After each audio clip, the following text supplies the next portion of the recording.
গ্রন্থ সমালোচনা ৭। এটি একটি মুক্তিযুদ্ধ ভিত্তিক গ্রন্থ সমালোচনা।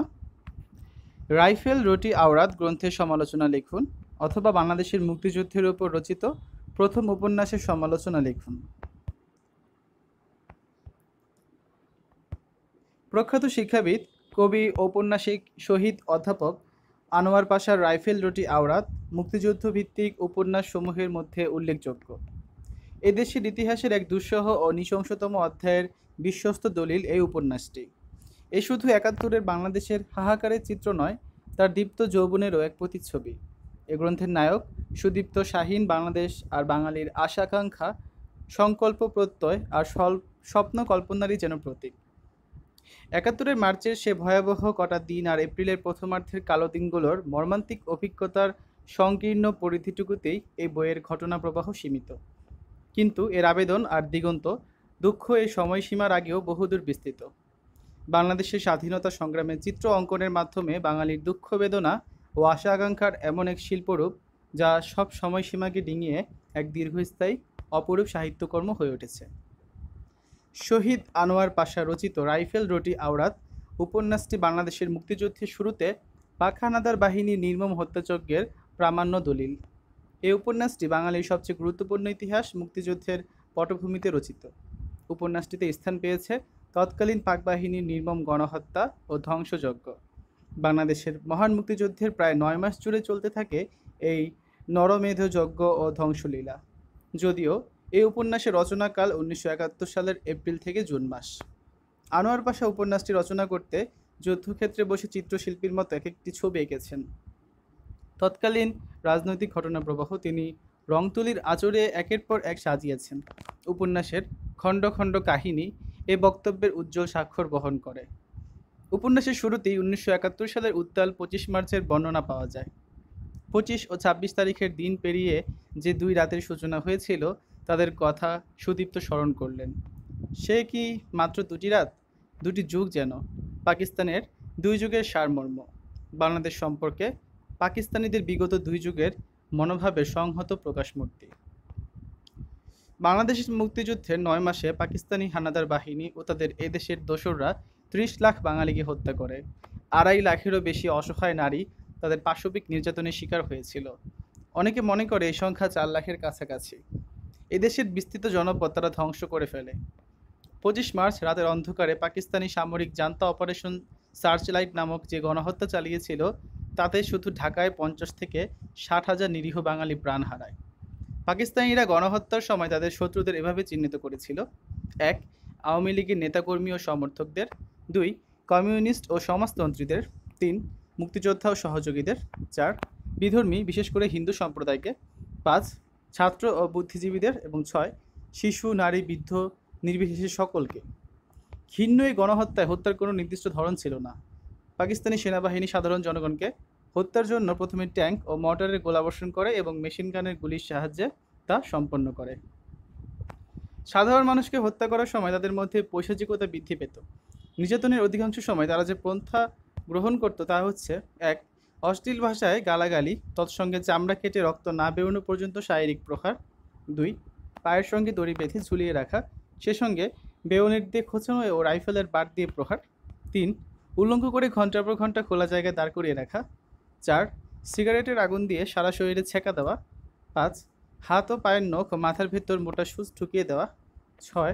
মলদ্বারের মধ্যে সিগারেটের আগুন এবং বরফখণ্ড ঢুকিয়ে দেওয়া, এছাড়া গরম ডিম মলদ্বারে ঢুকানো। ৭. চিমটি দিয়ে হাত ও পায়ের নখ উপড়ে ফেলা। ৮. দড়িতে পা বেঁধে ঝুলিয়ে মাথা গরম পানিতে ডোবানো। ৯. হাত পা বেঁধে বস্তায় পুরে গরম রোদে ফেলে রাখা। ১০. রক্তাক্ত ক্ষতে লবণ ও মরিচের গুঁড়ো ছিটিয়ে দেওয়া। ১১. নগ্ন ক্ষতবিক্ষত শরীর বরফের চায়ের উপর ফেলে রাখা। ১২. মলদ্বারে লোহার রড ঢুকিয়ে বৈদ্যুতিক শক দেওয়া। ১৩. পানি চাইলে মুখে প্রস্রাব করে দেওয়া। ১৪. অন্ধকার ঘরে দিনের পর দিন চোখের উপর চড়া আলোর বাল্ব জ্বেলে ঘুমোতে না দেওয়া। এবং ১৫. শরীরের স্পর্শকাতর অংশে বৈদ্যুতিক শক প্রয়োগ। এছাড়া যৌন নির্যাতনের ক্ষেত্রে আরও ভয়ঙ্কর ও নৃশংসতার পরিচয় দিয়েছে পাকিস্তানি বর্বর সৈন্যরা। ইতিহাসের এই দুঃসহ ও নৃশংসতম অধ্যায়ের নির্ভেজাল পাঠ পাওয়া যাবে রাইফেল রুটি আওরাত উপন্যাসে। এই উপন্যাসের নায়ক সুদীপ্ত শাহীন ঢাকা বিশ্ববিদ্যালয়ের ইংরেজি বিভাগের শিক্ষক। তার মধ্যেই আমরা লেখক আনোয়ার পাশাকে খুঁজে পাই। সুদীপ্ত 50-এর দাঙ্গার পর পশ্চিমবঙ্গ ছেড়ে ঢাকা এসেছিলেন। বিশ্ববিদ্যালয়ের এলাকার 23 নম্বর বিল্ডিংয়েই তার বাস। 25শে মার্চের রাতে যে গণহত্যা হয়েছিল, সে ঝড় সেখানেও লেগেছিল। নৃশংস পাকিস্তানি সৈনিকদের হাতে নির্মমভাবে মৃত্যুবরণ করেন অধ্যাপক ডক্টর জ্যোতির্ময় গুহ ঠাকুরদা, ডক্টর ফজলুর রহমান, ডক্টর মুক্তাদির, অধ্যাপক মনিরুজ্জামান, অধ্যাপক গোবিন্দচন্দ্র দেব প্রমুখ। উপন্যাসে শিল্পী আমনের বাড়িতে পাক হানাদাররা কীভাবে অপারেশন করেছে তার বর্ণনা পাওয়া যায়।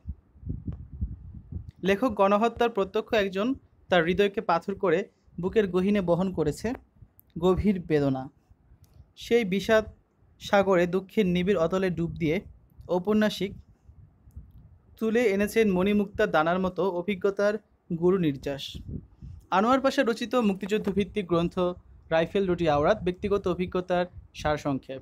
মহান মুক্তিযুদ্ধের শুরুর প্রথম 3 মাস স্বল্প সময়ের মধ্যে পাকিস্তানি বাহিনীর নিরস্ত্র অপ্রস্তুত দেশবাহীর উপর নজিরবিহীন বর্বরচিত হামলার নিখুঁত চিত্র উঠে এসেছে পরম বিশ্বস্ততায়। গ্রন্থটি রচনা করে লেখক আনোয়ার পাশা সংগ্রামী দেশপ্রেমিকের ভূমিকায় অবতীর্ণ হয়েছেন। ঢাকা বিশ্ববিদ্যালয়ের কোয়ার্টাসে দানবদের অতর্কিত আক্রমণে অনেক প্রিয় মানুষের মৃত্যু হয়েছে। লেখক সেই হত্যাযজ্ঞ খুব কাছ থেকে অবলোকন করেছেন। লেখক সুদীপ্ত শাহীন চরিত্রের মাধ্যমে ধীরচিত্তে সে নির্মম হত্যাযজ্ঞের কাহিনী পরবর্তী প্রজন্মকে জানিয়েছেন। সেজন্য আনোয়ার পাশার এই গ্রন্থ জীবন্ত ইতিহাস হয়ে ধরা দেয় প্রতিটি বাঙালির মানসপটে। বিশ্ব সাহিত্যে যেমন আনা ফ্রাঙ্কের ডায়েরি তোলপাড় করেছিল, তেমনি বাংলা সাহিত্যে রাইফেল রুটি আওরাত দ্বিতীয় বিশ্বযুদ্ধে, বিশেষ করে 12 জুন 1942 থেকে 1 আগস্ট 1944 পর্যন্ত সময়কে আনা ফ্রাঙ্ক তার ডায়েরিতে তুলে ধরেছেন। বাংলাদেশের মুক্তিযুদ্ধের হৃদয়স্পর্শী ও মর্মান্তিক লিখিত বর্ণনা রাইফেল রুটি আওরাত গ্রন্থেই পাওয়া যায়। আনা ফ্রাঙ্কের ডায়েরি আর আনোয়ার পাশার রাইফেল রুটি আওরাত তাই সমান্তরাল গ্রন্থ। মুক্তিযুদ্ধের শেষ সময়ে রাজাকার আলবদর আল শামস বাহিনী হত্যাযজ্ঞ শুরু করে। 1971 সালে 14 ডিসেম্বর দেশের শক্তিমান, যশস্বী ও প্রতিভাবানদের ধরে নিয়ে মিরপুর রায়ের বাজারে পটভূমিতে হত্যা করে। শহীদ আনোয়ার পাশা মৃত্যুর পূর্ব মুহূর্তে এ অসামান্য বইটি লিখেছেন। মৃত্যুপুরীতে দাঁড়িয়ে মৃত্যু বিভীষিকার এমন ছবি আঁকা শুধু দুঃসাধ্য নয়, অসম্ভবও বটে। এই উপন্যাসের প্রতিটি শব্দ যেন বন্দুকের গুলির, যা শত্রুকে নিধন করে। নায়ক সুদীপ্ত শাহীনের চেতনার প্রবাহে মার্চের 25 থেকে 28 ভোর পর্যন্ত ঘটনাবলী সন্নিবেশিত হয়েছে।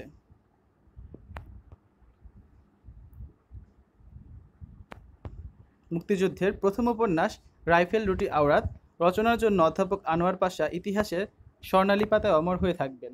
এই উপন্যাসটি তাই আমাদের ইতিহাসের সবচেয়ে মর্মান্তিক কিন্তু গৌরবময় সময়ের দলিল হিসেবে বিবেচ্য।